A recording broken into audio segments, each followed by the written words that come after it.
नमस्कार दोस्तों। उत्तर प्रदेश के मेरठ से एक ऐसी खबर सामने आ रही है जिसके सुनने के बाद आपके भी होश उड़ सकते हैं।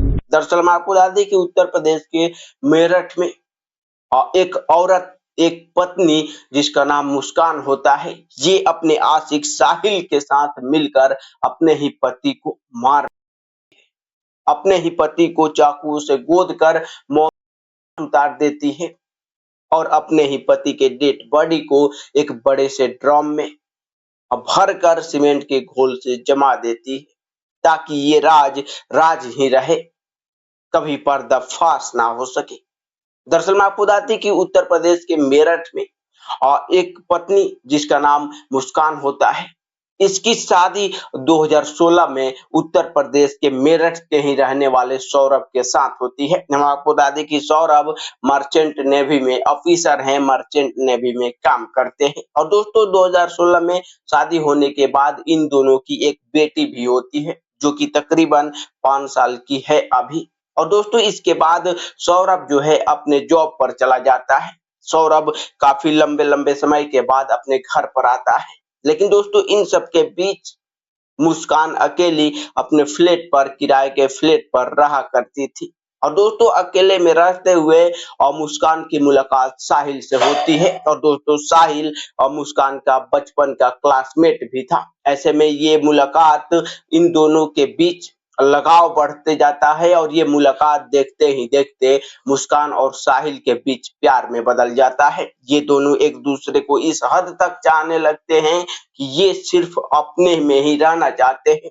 ये लोग सौरभ को बीच में देखना ही नहीं चाहते। दोस्तों इसके बाद समय आता है और 4 मार्च को सौरभ अपने छुट्टी लेकर अपने घर पर आता है। और 4 मार्च की रात को जब सौरभ खाने के बाद अपने बिस्तर पर जाता है सोने के लिए, तभी प्लान के तहत सबसे पहले आशिक और साहिल जो है चाकू लेकर सीधा सौरभ पर कूद पड़ता है। देखते ही देखते कई बार चाकुओं से हमला करता है सौरभ पर, सौरभ को जो है जख्मी कर देता है। सौरभ यहाँ पर चीखता है, चिल्लाता है, अपने पत्नी को अपने पास बुलाता है। लेकिन दोस्तों इसके बावजूद मुस्कान अपने पति की हेल्प करे बगैर सीधा अपने पति के हाथ पकड़ लेती है ताकि साहिल और आसानी से सौरभ को मार सके। और इसके बाद चालू होता है खूनी दौर और साहिल देखते ही देखते सौरभ की मौत के घाट उतार देता है। इसके बाद ये दोनों प्लान के तहत साहिल और मुस्कान मिलकर अपने पति सौरभ के टुकड़े टुकड़े करके एक बड़े से ड्रम के अंदर रख देते हैं और फिर उस ड्रम के अंदर सीमेंट के घोल डाल देते हैं और उसको जमा कर एक साइड में रख देते हैं।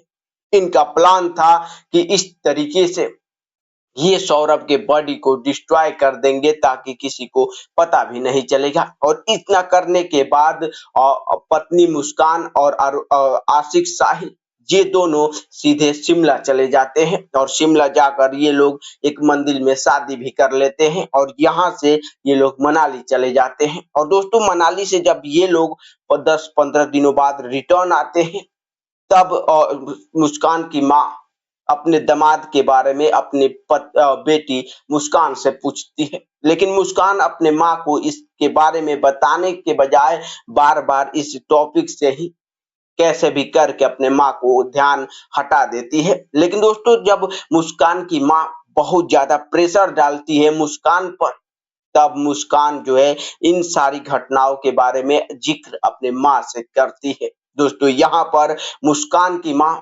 मुस्कान से इन सभी घटनाओं के बारे में विस्तार से सुनने के बाद सीधे पुलिस स्टेशन में जाती है और मुस्कान और साहिल के खिलाफ जो है शिकायत कर देती है। ये बातें पुलिस स्टेशन में जाकर खुद मुस्कान की माँ जो है पुलिस वालों से बता देती है। दोस्तों इसके बाद पुलिस वाले आनन फानन में सीधा मुस्कान के उस फ्लैट पर जाते हैं जहां पर मुस्कान और उसका आशिक साहिल मिलकर उसके ही पति सौरभ को सीमेंट के घोल में जमा दिए होते हैं। दोस्तों जैसे ही पुलिस वहां पर पहुंचती है, पुलिस वालों के भी देखकर होश उड़ जाते हैं, क्योंकि जिस तरीके से पहले सौरभ को उसके ही पत्नी मुस्कान मिलकर अपने आशिक के साथ पहले चाकुओं से गोद उतारी थी, उसके बाद वो बड़े से ड्रम में सीमेंट के घोल के साथ जमा दी थी।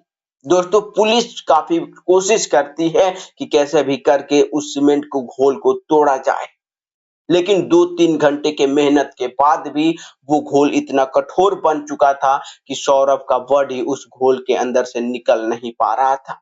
आनन-फानन में पुलिस उस पूरे ड्रम को ऑटो रिक्शा में लादकर पोस्टमार्टम के लिए भेजती है, जहां पर थोड़े से तोड़ करके उस सीमेंट के घोल को सौरभ के डेड बॉडी को बाहर निकाला जाता है। वही दोस्तों, मैं आपको बता दें कि अब इस मामले को लेकर सोशल मीडिया पर भी जबरदस्त तरीके से विरोध किया जा रहा है।